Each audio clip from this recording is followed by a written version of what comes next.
My guest on this week's episode of Suds Search is Krystal Taing, Director of Pre-Sales Solutions at Uberall. Krystal is one of the leading experts in local SEO. She's a platinum-level Google product expert. She hosts a training program on Wix. She's a frequent webinar host on platforms like BrightLocal, Duda, and many other places. She appears on virtually every list of the top local SEOs in the world. She is also on the faculty at LocalU. I'm sure I'm forgetting several other important contributions, but suffice it to say that when it comes to local SEO, Krystal Taing is world-class. It's an interesting time for local SEO. Darren Shaw of Whitespark recently released the Local Search ranking factors, thus beginning the annual tradition of local SEO nerds scouring the findings, debating, discussing, and learning about how Google's local algorithm is evolving. Krystal was a contributor to that study. I'm going to ask her about what is changing and how small businesses can better position themselves for success. Grab something cold to drink and join me for a conversation with Krystal Taing. We'll talk about what you should do to appear more prominently in local results, what you shouldn't do if you hope to avoid a suspension, and we'll spend a little time talking about the Google Product Expert Program. Krystal, welcome to Suds Search. How you doing? I'm doing well. Thanks so much for having me. How are you? I'm doing great. I'm excited to talk to another local SEO. This is an interesting and exciting time in local SEO. About a month and a half ago, I guess, end of March, Darren published the Local Search ranking factors, which is like Christmas morning for us local SEOs. It's a study that David Mims started many years ago, and that Darren Shaw of Whitespark has taken over. It surveys the top minds in local SEO, including Krystal Taing, about what's been going on in local SEO, what factors Google's considering, more or less important each year. We see the finished product and kind of like really delve into it as SEOs, but you're actually a contributor. So I wonder if you could give us some insight into the room and the materials that you go over. What's the process like for collecting this information? What are you given from Darren? And how was the experience this year? Yeah. So it's actually funny because I have a lot of people that reach out to me. They're like, when is it coming out? Like, it's been a year, it's been over this time. So it is definitely sought after in terms of the local SEO industry. And it is something that everyone that's involved like takes very seriously. So it's a couple week process for the responders to actually to submit their answers and details.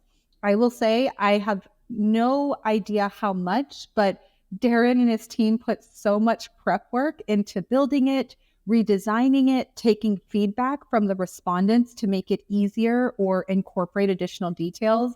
But it truly is like a labor of love in terms of what he and his team do. But it's really about going through everything in the last year, sometimes a year and a half, that have really changed and impacted our clients that we work with every day from a local search perspective. And it's quite like invigorating because I think we're living in an industry where things change so quickly. You know, there's an announcement every week, no matter what it is, for you to sit back and say, like, what did I do at this time last year? What strategies were I deploying? And so going back to those, client QBRs and, recommendations and results and pulling that out is really a little bit therapeutic to kind of go through and see all the work that's gone in, what results you got positively, maybe what things changed or didn't change in the way you're anticipating, and really pulling that together from this entire community. It's really nice to see, and I love doing it every single year. Well, I love reading it every single year. And one of the main things I always look for is what's changing. Like years ago, citations would have been like one of the biggest ranking factors in like the 2015, 16-ish versions of this. Today, citations are less valued, or at least they are according to the respondents. And so I thought it might be a good place to start. When you consider what's different this year, what's going on currently in 2023, and what are you seeing? What larger trends are you seeing in local SEO that may play out in a survey like this, or just things that you've noticed in your day-to-day work? Yeah, I think it's also interesting when you take a look at the way the factors and the factor groups change. It's not like these necessarily are like aligned with some type of Google algorithm. It truly is the types of methods that are being deployed by all of these local SEOs, how regularly and how much they're adjusted. So it's always like interesting, and it's good to take it all with a caveat. This is just based on studies of a couple hundred local SEOs and their results. And so in particular, I think we saw a pretty big jump in on-page signals this year, which doesn't necessarily mean Google is now measuring on-page signals more.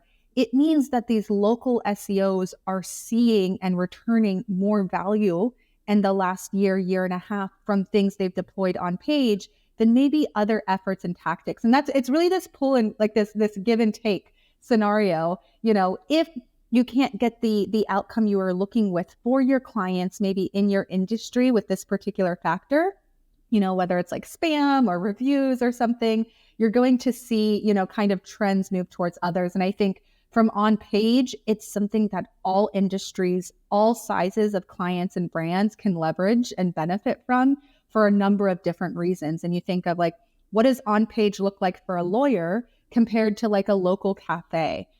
They have very different intentions, but I think the ability for it to drive revenue, drive conversion and ranking is huge for both industries and both types of businesses. So I always say, like, from a caveat perspective, it's not like, we're surveying Google and getting their response. This is truly the result of the work that all of these local SEOs are putting in. Perfect. Yeah, that's excellent. And the way the survey is organized, I should probably give a little bit more detail to people who don't study this that closely. You have ranking factors for local pack ranking factors, and you have ranking factors for organic, localized organic results. Exactly. And so those two things are different. But one of the other things that's surprising, and you mentioned on page, but the other thing that's like every single year, GBP, or as it was like GMB, I guess in the other years, seems to be like consistently the top factor for those local pack rankings. So this shouldn't be a surprise for anybody who works in this industry. I don't think that's surprising, but I wonder if even today people undervalue how much value a business can get with a well-optimized GBP that is maintained and monitored.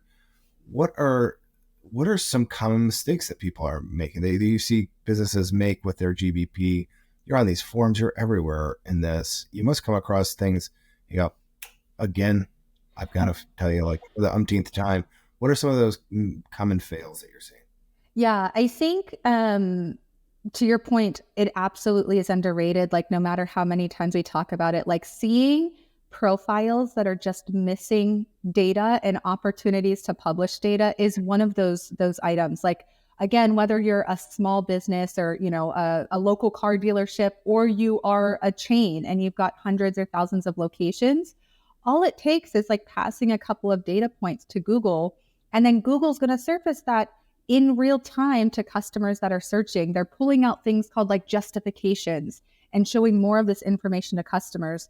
They're reaching out, they're asking Maps users to say, is this business located on the first floor or the second floor? Because businesses aren't providing this information and they know customers are searching for it. So I would say not filling out every single thing you can within your profile in Google is probably one of the first mistakes you can make.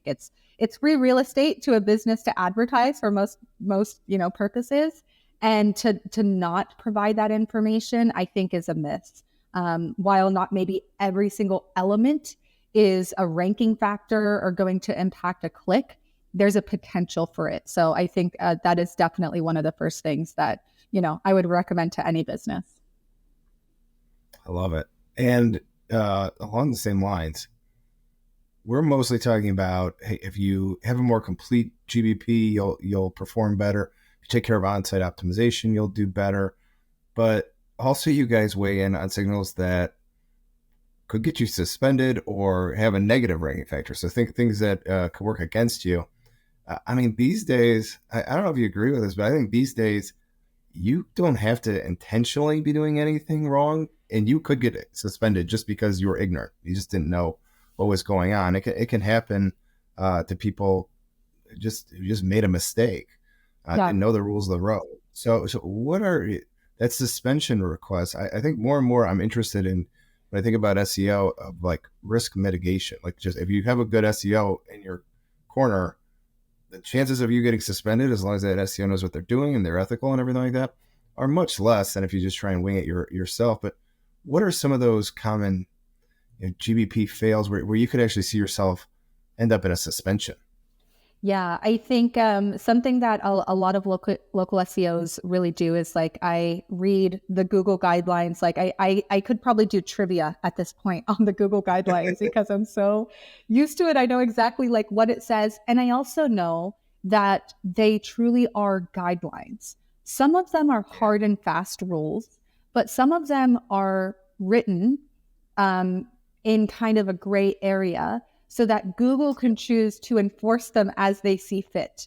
And that is intentional. It is completely intentional. And so to your point, partnering up with, an SEO that can tell you maybe what the risks are for certain tactics and advise you on best practices is really important. And they are changing regularly. Like to your point, like the topic and the reason why business profiles get suspended, like you have to be doing this all the time to have an understanding of how this applies to businesses across the board. And I see it all the time, like on the Google forum. It's like these business owners are just completely flabbergasted. They're lost. They don't know what they did wrong. Or even in some cases, if they made a mistake, like maybe they saw a Facebook ad that they should have maybe researched a little bit more. And it talks about buying positive reviews. And they didn't know otherwise because they are not studied up on the Google guidelines or the review guidelines. They're like, hey, all of my competitors in my neighborhood have a lot of positive reviews. I've been asking customers, but no one's leaving them. I'll go ahead, spend some of my budget and buy some of these. They may not know the process, but like that is something that if tracked and reported could get a business profile suspended and sometimes even permanently. Like it can put your entire business and livelihood at risk because it is Google and they can enforce their rules as they see fit, and sometimes that means if you're not following their guidelines, if you're, observing kind of suspicious practices or things like that, and Google defines it, they can choose whether or not to even restate you at some point in time. Or they can, suspend the reviews. They can suspend the reviewer profiles. There's all different aspects to things that are within guidelines and what that means for a business owner. Yeah. And I love this because you mentioned reviews, and there's a section in this report where we talk about conversion factors. And a lot of the top conversion factors, I think 1 and 2, have to do with reviews. Correct. So it's one of my favorite topics in local SEO, and review generation, customer sentiment. This is something that these small businesses are always clamoring for. And just I was sitting with a small business owner, and he got a 1-star. He is almost a flawless review count, but he got a 1-star review while we were sitting there, and it like ruined his lunch.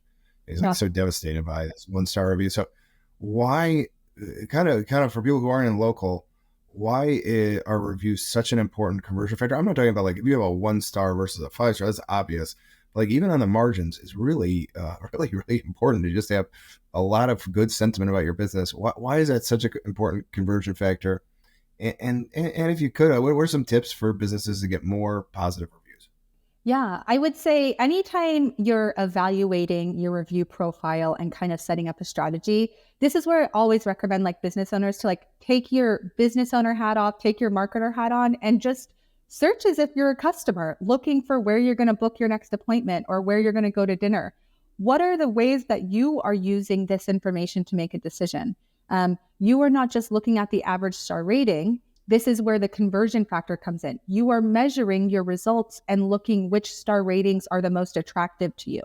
Now, if the top 5 or 10 results all have around 4.2, 4.3, 4.4, those are ones where maybe like to your point, a very small difference doesn't make a much, in terms of a user making a decision. But if you have a couple of like 3.9 businesses, and then you are a 4.4 business, like that is a really big change. And it's not just the star rating, but for me, I know if I see a business, it might have 4 or 5 stars, but if there's like 3 or 4 reviews, I'm going to probably engage with the business that has 10s, 20s, 30, reviews, because I know that content is probably a little bit more consistent and reliable. So when we talk about a conversion factor, it's not just the stars, it's not just the volume, it's also the pace at which you get it. If I do click on that business and I see they have, 100 reviews and a high rating, but the last review was 3 or 4 months ago, that's also a concern to me. That's why like reviews are a factor on their own, because there's so many elements to them that a consumer is going to have in their mind when they are making a decision. So there's a lot really to kind of unpack in terms of what reviews could mean for a business. And one other thing is if you do get a negative review, how you respond to that review and the manner in which you respond to that review, and the people will read it. People will see, okay, you were really rude to that person in the response, or you actually took the time to be thoughtful, and stuff happens. Businesses get these things all the time. I think people can be pretty understanding, but if they see that you're just not even acknowledging a negative review, that's just an easy thing to fix, right? It's like nothing. Review responses can go a long way to improving your conversion percentage, I think. Yeah, it absolutely can. So there's a couple of things. Is one, if you do get a negative review, it's not the end of the world. Like every person has a bad day, like whether you're a customer or you're a business owner or you're a receptionist or whatever. I think having a few bad reviews is not the end of the world. It also shows that you're a legitimate business, that, you know, it's not just asking positive customers for a review. It's a true picture of your profile. And it's funny that you mentioned that, because I was just talking to a business owner last week, and they're like, we got our very first 1-star review and we immediately went and asked like 5 customers to leave us a positive review. And I was like, it's okay to not be 5 stars. It's actually probably better because it doesn't look as genuine if you have a 5-star rating. So I think remembering it's not the end of the world, responding always as if that person's experience is 100% true, because it is in their eyes. I think those are the types of things that let you learn, like if you're ever in customer service, like forget, put your ego aside, even if they are targeting you or your employee or someone, just always go in with the intention that what happened to them is true, and you want to make it right, and you want to win them back with it as a customer. And something that we do, what we work with our clients, is trying to recapture them as a customer, and we track the progress of how often a negative review turns into a positive review after you have a response. Because that's a possibility as well, is like the person may go home and they recognize like, hey, I just had a really bad day and I might have taken it out on you, or I'm glad you actually listened to me. This was not the response that I was expecting, but I see that, you're taking it seriously, and maybe I'm going to change it to maybe a 3-star review. It doesn't always go to 5-star, but that response can make a difference, not just to that customer, but as you mentioned, to future customers that are evaluating your review profile, determining if they're going to do business with you. So just like it's a huge aspect of local business, and it really does mean a lot. Awesome. And then, this is what everybody's talking about is AI. So this year's Local Search Ranking Factor study asked everybody about how they're going to be using AI in the future, and the results were very interesting to me. It was not nearly as conclusive as some of the other topics that you guys talk about, where it's like everybody agrees that GBP is important, or category selection is really important, or naming the business name is really important. This was kind of like a mixed bag. It's just, I guess, to be expected as emerging technology, but the top answer was that people were going to use AI to create content, which is later edited by a human. So we're all having these conversations with clients right now. It's like every client that I talk to is like, how are you using ChatGPT? It's, it's on everybody's mind. How are you advising local small businesses and customers on how to use AI? Yeah, so I would say most businesses and companies that I've worked with, like my message has been to just try it out. Think about where you maybe have gaps or, operational challenges in your day-to-day, and then let's strategize about what that means. Sometimes it can be scheduling. Sometimes it can be reviewing content and giving you ideas. Sometimes it could be evaluating maybe your Google categories. Like I've seen that as well, as like, evaluate the categories nearby me or determine a list of categories that may make sense. Some of it is coming up with like promotional content. So not just on-page content, which I think a lot of the SEOs responded to in the survey, but thinking about like Q&A and Google Post and other elements of your business.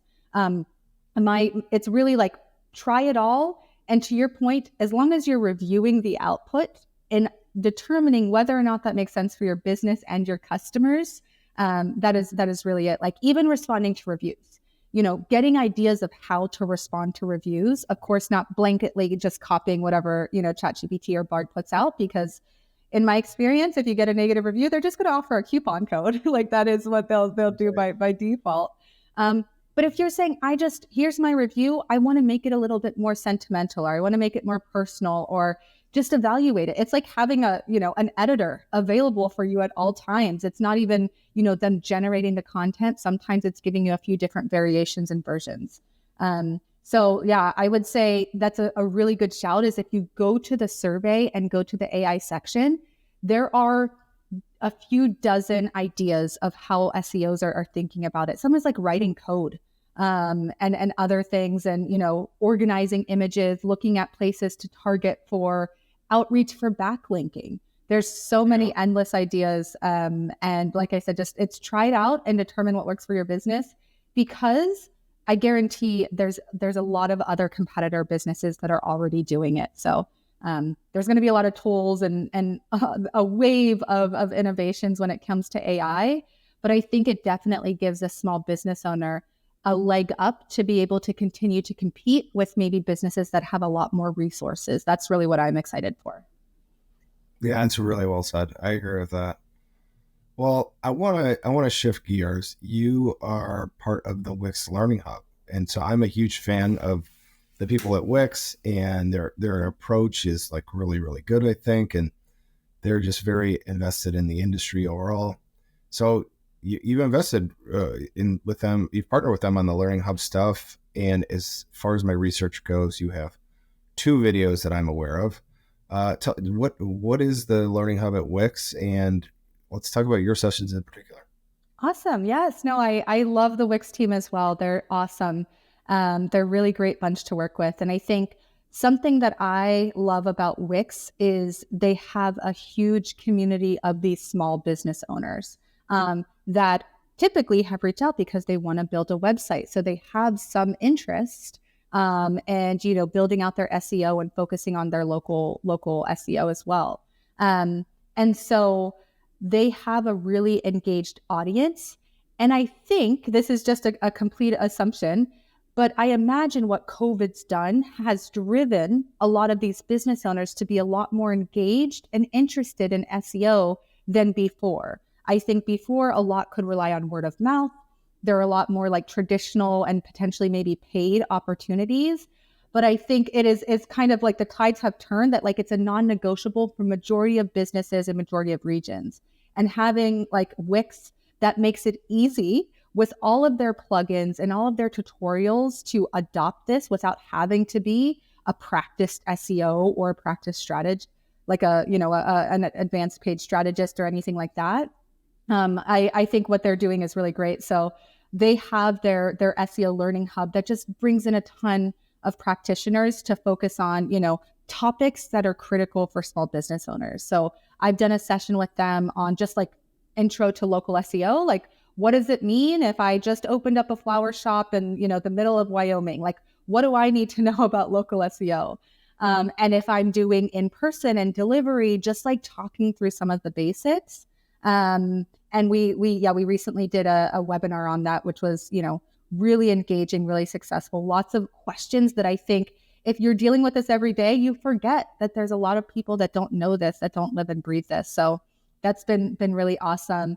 And then I did like a guide to Google categories, like very specific. I think wrote a couple thousand words just on what your category does for your business, which I think a lot of business owners don't realize how impactful it is, not just from a ranking factor, but a conversion factor, but it also controls so much about what Google gives you to manage and display on your business. And there's a lot of strategies and tactics around it. I'm going to be writing something for them on Apple Business Connect coming out in a couple of weeks and kind of introducing that to a lot of local business owners as well. But yeah, I think helping them adopt this technology and understand a world that's very complicated has been really nice. So a great shout for the SEO Learning Hub at Wix. Love it. Well, I don't know. You're a contributor to Local Search ranking factors. You have courses at the Wix Learning Hub. You're a LocalU faculty member, which we don't even have time to get into. And you're a Google product expert. So you were one of these people who make me feel lazy. No, It's not at all. like to bag it up. Like you're a product expert, which is impressive enough, but they kind of have grades. So they have like, you know, silver, gold, and then the black belts are the platinum experts. And so you're in that platinum category. Um, the product expert program is very cool to me. I think if people who are watching this, who are getting started in local SEO, want to really connect with the industry writ large, getting involved in this program, even at a small level, or understand how it works, is really a good way to get your name out there and to learn kind of these really like edge cases in local SEO. I just, and then the members are cool. So it's like a bunch of people who are nice and interesting. Well, how did you get started? What value are you getting out of this program? Yeah, no, I can't say enough about the GBP product experts group specifically. So for anyone that doesn't know, Google has product experts for almost every product that they have. But the GBP group is the most active forum out of all, which should tell Google something, that maybe they need to fix their support and their documentation or something. A lot of people are engaged and interested, but like, I love it, not just because I can go in and I can help guide business owners that are having challenges that like I've seen and solved myself. Like, why not share that information? But also, I think to your point, to engage with other product experts that have different focuses and different areas of expertise that are just open and helpful and so nice to work with. Like, I love that, Greg Gifford or Mike Blumenthal or Joy Hawkins will like DM me and ask me a question. I'm like, really? Like, I thought you knew everything. And there's just so much. And at any point in time, I can reach out to them for questions and guidance as well. And it's just, it is a great community of true experts and, people that are passionate about learning this, understanding this, and guiding others through it. So hopefully it can be a little less challenging for the next person. I love it. Well, we'll link to all this stuff. The last thing is we haven't talked at all about Uberall for those watching. And yes, I also have a job. Tell us about Uberall and what solutions you guys are providing. Yeah, so I lead our global solutions team at Uberall. We are a local search platform based out of Germany, which is why we've got a German name. Uberall means everywhere.